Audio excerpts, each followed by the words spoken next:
Halo teman-teman, selamat datang kembali di Kampus IT. Ini merupakan video ke-6 dari seri belajar pemrograman Python. Di video yang ke-6 ini, saya akan membahas tentang struktur percabangan pada Python. Oke, struktur percabangan ini juga biasa dikenal dengan istilah kondisi. Ada juga yang mengatakan decision making. Ada juga yang mengatakan if statement. Nah, jadi itu hanya istilah saja, namun maknanya sama saja ya teman-teman, bahwa ini adalah percabangan. Oke, kita langsung masuk ke pembahasan kita yang pertama, yaitu tentang if statement. Oke, saya tambah teksnya dulu di sini. Saya beri keterangan pembahasan kita yang pertama adalah if statement. Nah, seperti ini. Kemudian kita tambahkan code-nya. Nah, bagaimana cara menulis struktur percabangan? Saya akan berikan di sini formatnya seperti apa. Teman-teman bisa menuliskannya seperti ini. If, kemudian diikuti dengan ekspresi atau kondisi. Nah, kondisinya itu seperti apa? Contohnya, seperti yang kita bahas pada video sebelumnya ya, tentang operator. Misalkan, A lebih besar daripada B, atau sebaliknya, A lebih kecil daripada B. Nah, itu bisa kalian jadikan sebagai suatu kondisi ya, atau ekspresi. Oke, kemudian di bawahnya itu adalah statementnya. Statement, nah, seperti ini. Jadi, jika kondisinya itu bernilai true, maka dia akan menjalankan statement yang ada di bawahnya, di baris kedua ya. Nah, seperti ini.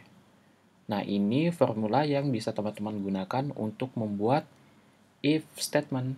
Nah, kita akan coba langsung contohkan saja seperti apa. Misalkan seperti ini, saya berikan contohnya. Oke, saya punya variabel di sini menampung nilai boolean, nilainya adalah true. Oke, sepertinya ya teman-teman. Kemudian saya buat di sini ekspresi atau kondisinya itu adalah if x is true. Nah, seperti ini. Maka statementnya apa? Kita coba pakai string aja ya, yang sederhana. Sebenarnya statement ini bisa saja berisi if statement lagi, nanti akan kita bahas. Bisa juga berupa operator. Jadi kumpulan operator juga bisa ya teman-teman. Nah, di sini kita akan coba menampilkan string saja ya teman-teman. Print X bernilai benar. Nah, seperti ini. Oke, kita jalankan dulu. Sebelumnya kita konekkan dulu ya teman-teman.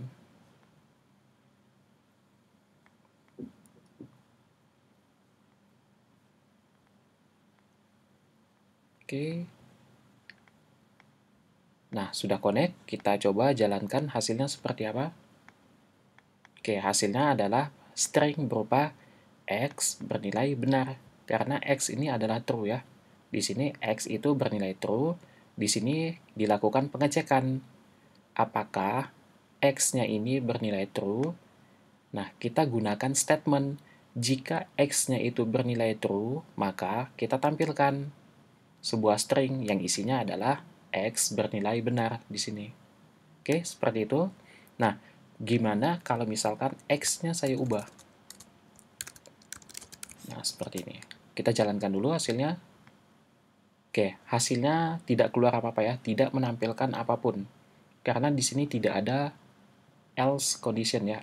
Jadi tidak ada kondisi salahnya. Di sini yang ada hanya kondisi benar, tidak ada kondisi salah. Nah, gimana kalau misalkan saya ingin menampilkan kondisi salahnya juga? Nah, kita coba bahas di sini.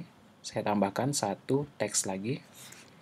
Di sini if else statement. Oke. Nah, seperti ini. Saya tambahkan satu baris code di bawahnya. Oke, sebentar di sini.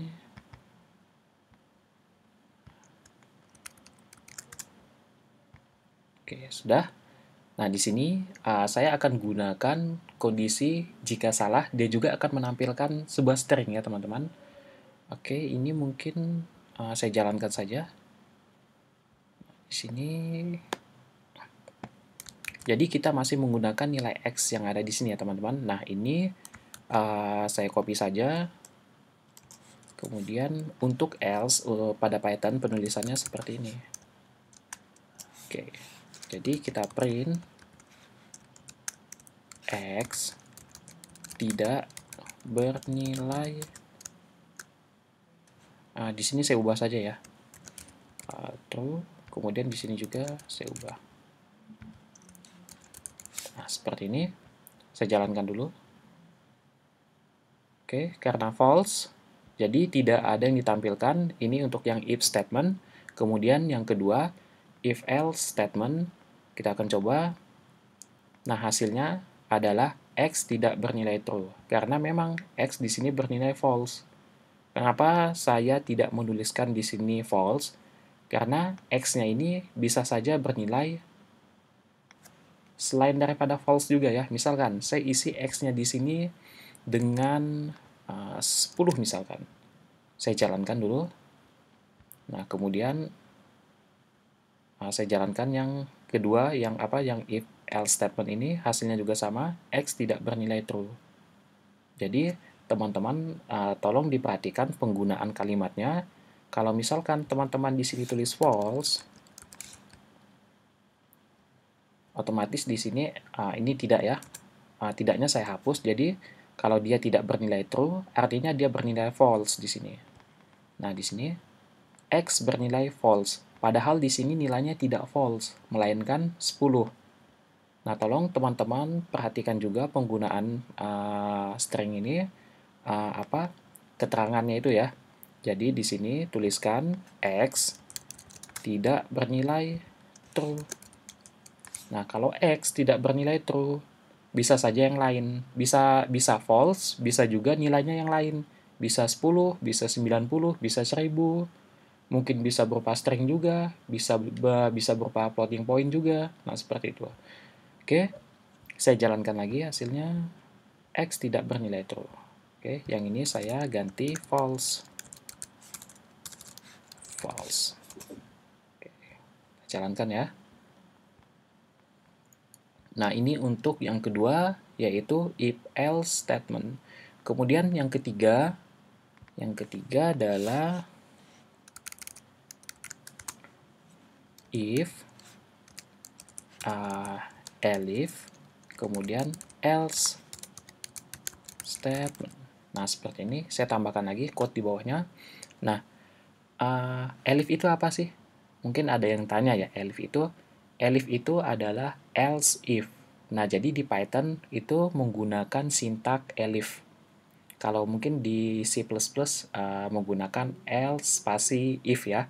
Nah, kalau di Python itu seperti ini ya, teman-teman. Jadi, teman-teman gunakan elif. Bentuk yang lebih sederhana ya, lebih singkat. Oke, kita akan coba dengan contoh kasus yang sebentar. Ini contoh kasusnya, kita buat contoh kasusnya yang sama saja ya. Jadi, misalkan saya masih menggunakan nilai X yang di atas ini, atau sebentar. Kita tambahkan saja nilai X-nya di sini. X-nya adalah false. Oke, supaya lebih enak dilihat ya teman-teman. Nah, seperti ini. If, oke, saya lebih suka menggunakan spasi. Oh tidak ya, tidak perlu kita kurungkan karena ini bukan operator atau bukan dalam bentuk operasi, kondisi atau ekspresinya. If X is true. Oke, maka kita print hasilnya adalah X bernilai true. Oke, seperti ini. Kemudian elif-nya, untuk yang elif, ini juga menggunakan kondisi atau ekspresi ya teman-teman. Jadi, yang tidak menggunakan kondisi atau ekspresi itu hanya bagian else-nya saja. Jadi, untuk yang elif, dia tetap menggunakan kondisi ataupun ekspresi. Jadi, di sini misalkan elif X is false. Nah, seperti ini. Maka dia akan mengeprint atau menampilkan X bernilai false. Nah, kita buat kondisi else-nya. Kondisi else-nya tidak menggunakan kondisi atau ekspresi. Oke, kita langsung tuliskan saja statement-nya di sini. X tidak bernilai true dan juga false. Nah, jadi X-nya itu tidak bernilai true dan juga tidak bernilai false. Oke, kita coba jalankan ya teman-teman di sini. Nah, hasilnya di sini X bernilai false karena X-nya di sini nilainya adalah false. Sekarang kita ganti X nilainya true. Nah, seperti ini. X bernilai true, kita ganti, jangan menggunakan boolean. Saya coba di sini integer ya. Oke. Oh ya, ini printnya salah. Oke, saya jalankan. X tidak bernilai true dan juga false. Nah, kenapa tadi? Oke, kita punya masalah tadi ya, bentuknya seperti ini. Nah, kalau misalkan X-nya ini true, oke, salah ya. Nah, seperti ini. Kalau X-nya ini true, dia tidak error. Kemudian kalau X-nya false, dia juga tidak error. Tapi ketika X-nya bernilai 1, di sini hasilnya error. Errornya di bagian print-nya ini ya. Nah, itu kenapa? Karena begini, statement ini jadi untuk yang struktur percabangan ini, cara kerjanya itu pengecekannya mulai dari atas, teman-teman. Jadi dia akan mengecek yang bagian atas dulu. Kalau misalkan yang bagian atas ini sudah memenuhi, ya sudah, yang bawah tidak dilanjutkan. Nah, seperti itu. Kalau misalkan di sini kita tulis true, oke, terus seperti ini ya teman-teman. Nah, jadi kondisi yang pertama ini sudah bernilai, sudah memenuhi. Artinya nilainya adalah true, jadi dia akan langsung menampilkan statementnya, kemudian proses selesai. Jadi dia tidak melakukan proses pada blok yang kedua maupun blok yang ketiga ini. Nah, gimana kalau false? Kalau false, saya jalankan. Dia akan ngecek dari atas juga. Apakah X-nya bernilai true? Ternyata tidak. Dia cek lagi yang blok kedua. Oke, di sini yang blok kedua, X bernilai, apakah X-nya itu bernilai false? Ternyata X-nya bernilai false. Benar ya? Ya sudah, statementnya di sini dicetak, kemudian yang blok ketiga tidak dieksekusi. Nah, ketika di sini saya ubah menjadi 1, dia akan mengecek semuanya. Mulai dari blok yang pertama, blok yang kedua, sampai ke blok yang ketiga. Nah, ternyata di blok yang ketiga di sini ada error di sini, bagian printnya. Sehingga di sini tidak bisa kita tampilkan stringnya. Oke? Nah, seperti itu ya.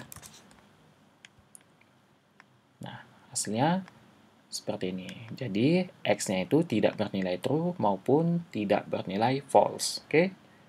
Selanjutnya, kita akan membahas tentang nested if. Nested if itu, jadi konsepnya di dalam if, itu ada if lagi. Nah, tadi sempat saya singgung di bagian ini, bahwasannya statementnya itu tidak hanya berupa string saja, bisa juga berupa operasi, bisa juga if lagi di dalamnya. Oke, kita akan coba ya di sini untuk yang nested if.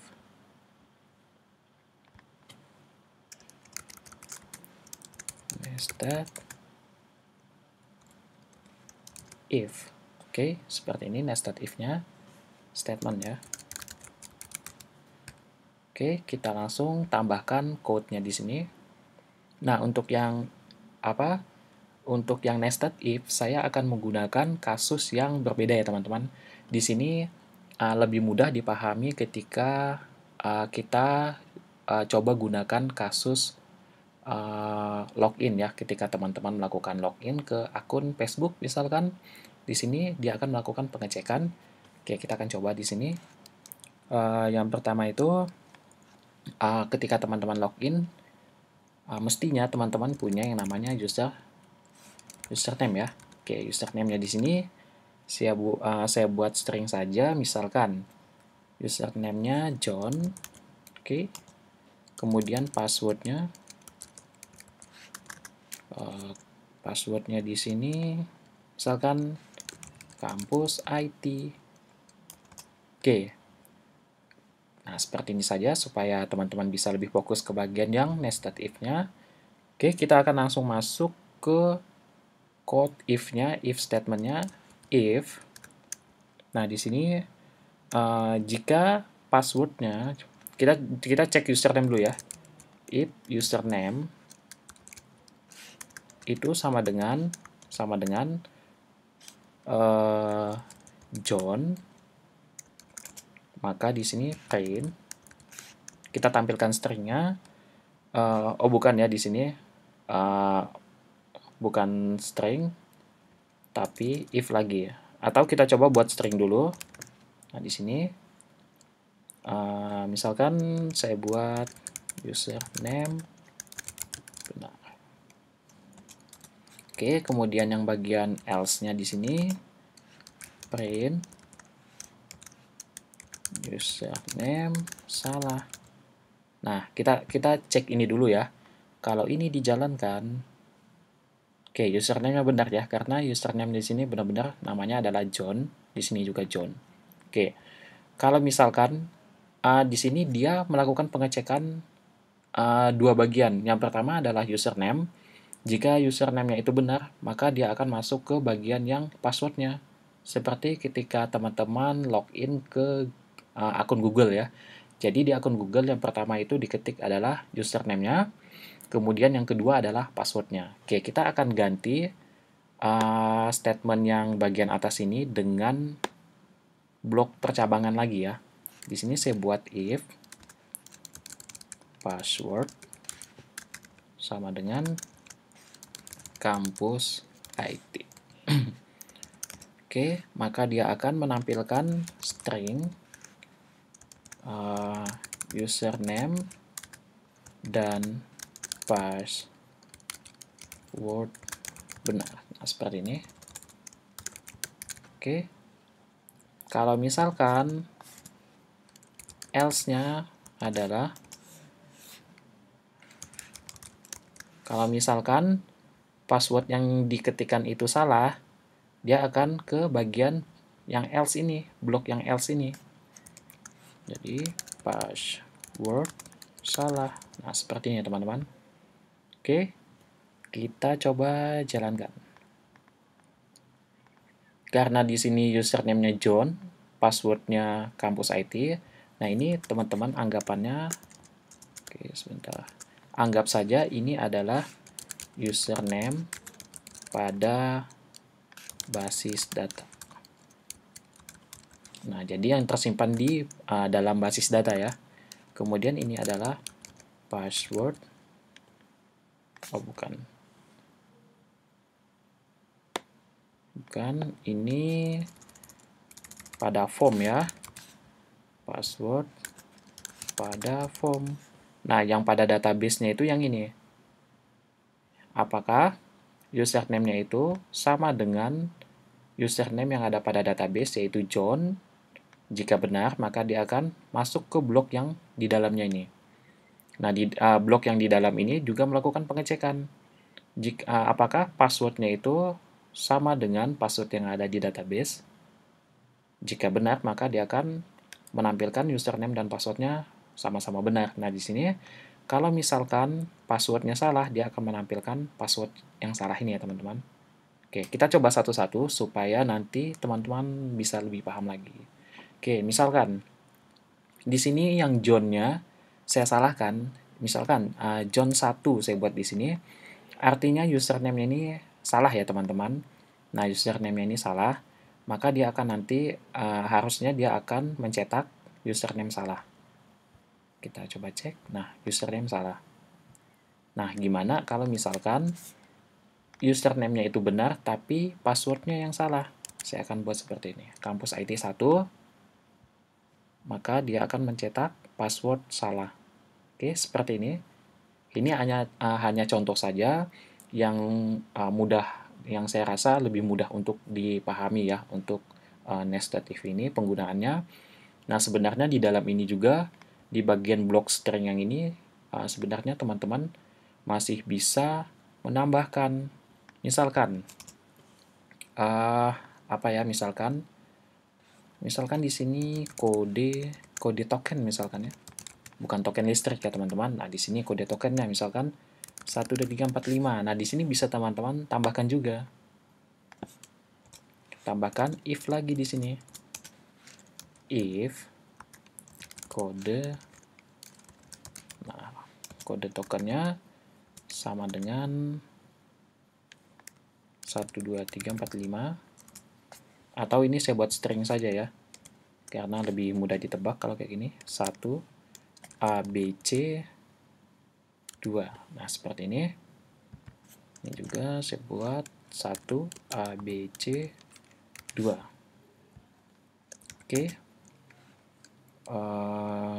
Kita buat di sini print username, password, dan kode benar. Oke. Kemudian untuk yang else-nya print salah kode. Nah, seperti ini. Oke, kita coba jalankan. Password salah ya teman-teman, passwordnya udah salah. Jadi, kalau misalkan passwordnya sudah salah, dia tidak akan mengeksekusi blok yang ada di dalam ini, di dalam if password. Di dalam if password adalah blok yang ini. Oke, yang ini. Dia tidak akan mengecek blok yang ini, dia akan langsung masuk ke bagian else-nya ini, password salah. Nah, gimana kalau misalkan passwordnya di sini benar? Nah, dia akan masuk ke blok yang bagian dalam ini. Oke, kemudian dia melakukan pengecekan bagian awal yang ini ya. Apakah kode tokennya itu sama dengan 1ABC2? Kalau ya, artinya dia akan menampilkan username, password, dan kode benar. Oke, misalkan kodenya kita salahin nih. Misalkan 23, misalkan seperti ini. Saya jalankan. Nah, salah kode di sini. Atau kode salah ya.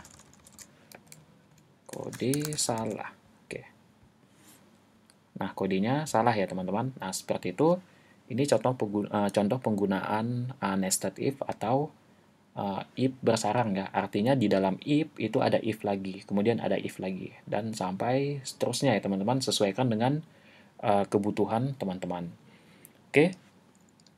Untuk yang nested if mungkin cukup di sini ya yang nested if. Kemudian ada satu lagi yang mau saya bahas. Nah, ini surprise-nya Python. Jadi di Python itu ada yang namanya single if statement seperti ini. Single if statement. Jadi bisa dalam bentuk satu baris gitu ya teman-teman. Nah, contoh penggunaannya seperti apa? Saya akan gunakan contoh lain. Misalkan di sini winner, hasilnya adalah true seperti ini. Oke. If winner is true seperti ini. Oke, salah. Jadi ini bentuknya inline, kalau tidak salah saya seperti ini. Langsung di print aja stringnya Anda juara misalkan. Kita coba ya di sini ya. Oke, bisa ya teman-teman. Nah, biasanya di bawah ini teman-teman bisa menambahkan kalimat yang lain, misalkan selamat. Nah, seperti ini. Oke, jadi Anda juara, selamat. Seperti itu ya. Nah, misalkan kalau winnernya ini false, saya buat false seperti ini, dia akan tetap mencetak selamat. Namun, Anda juaranya itu tidak dicetak. Nah, seperti itu ya teman-teman. Mungkin teman-teman punya contoh kasus yang lain, yang lebih real ya, yang lebih nyata. Oke. Untuk struktur percabangan pada Python, hanya ini yang bisa saya sampaikan.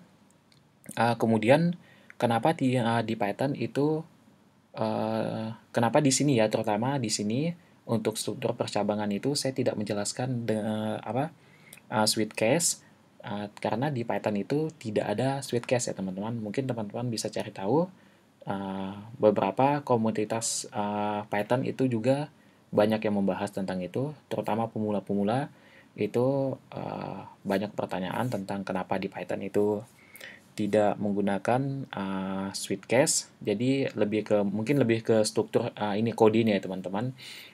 Oke, seperti itu. Silakan dibagikan video ini jika ada teman kalian yang memang ingin belajar Python. Kemudian tetap semangat belajarnya. Sekian dari saya. Nantikan video selanjutnya. Terima kasih.